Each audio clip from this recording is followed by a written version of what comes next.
We say the body is the most innocent, the sweetest being.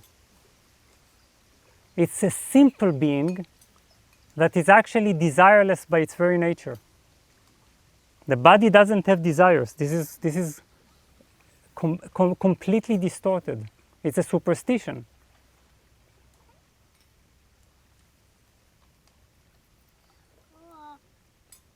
It cannot be a source of desires because desires are actually very unhealthy physically. They are exhausting. It's exhausting to pursue desires. We all know that. And so the body doesn't have addictions, and the body doesn't know what desire is. It simply has no idea because it's so simple in its needs. It has such minimal needs. And it's already unified and satisfied that when religious minds have I said that, religious minds, right, have blamed the body, it's only because they haven't really understood the nature of the mind and what the mind can do. What happens when the mind governs the body? What happens when the body has to follow the mind?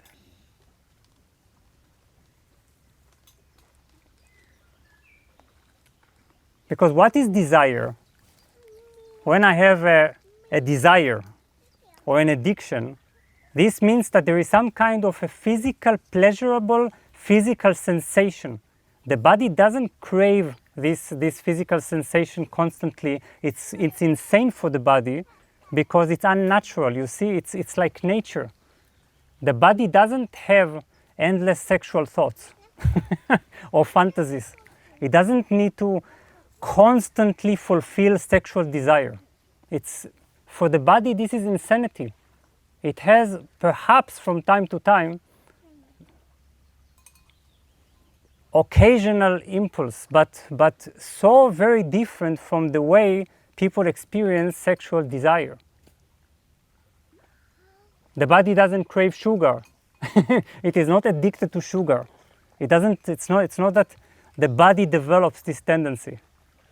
So what happens with the mind is that it isolates some physical sensation, and then it creates an image out of this sensation. This image is a promise of happiness or satisfaction because the mind is an never satisfied creature. It is, as in Tibetan Buddhism, they called it, there is the realm of the hungry ghosts. Do you know the realm of the hungry ghosts? It's in the bardo after you leave the body. So if you failed to follow the light directly, then unfortunately you have to start traveling through the in-between. And in the in-between there are different realms that are really terrible. They are not terrible because you are punished. They are terrible because they reflect your own ignorance, you see. They simply preserve and express your own misunderstanding, your own ignorance. And then there is the realm of the hungry ghosts.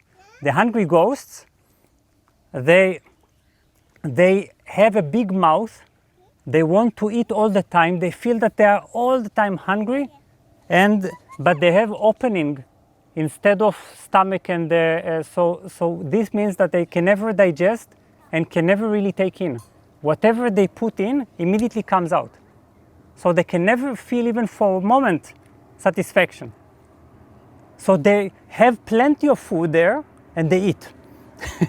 They eat, but it always comes out. That's why this is their own hell, you see? It's a hell that the mind has created.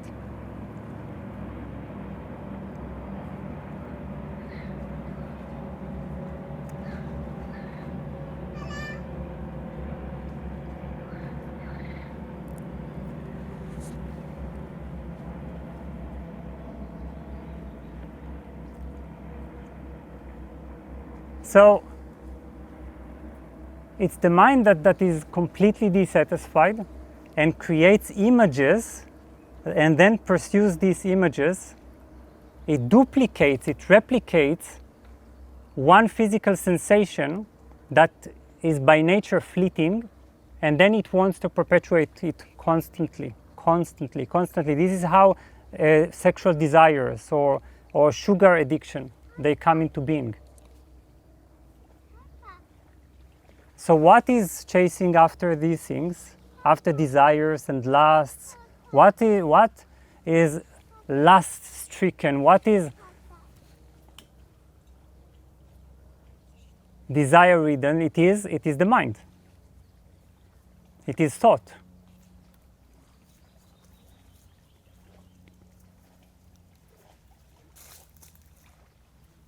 And because the mind is so full of conflict and is so full of desire and lust and this insatiable ambition,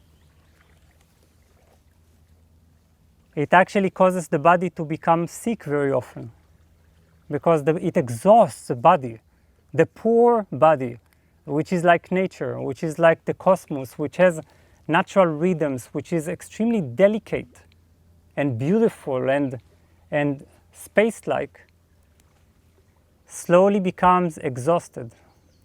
So when we say, I am physically exhausted,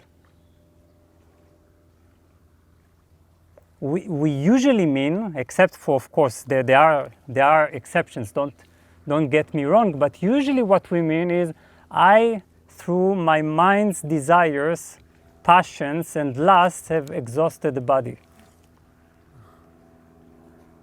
Because the body itself is naturally healthy. If you leave it alone, if you leave it be, it's healthy, it's joyful, it lives in the now, and it is spiritual.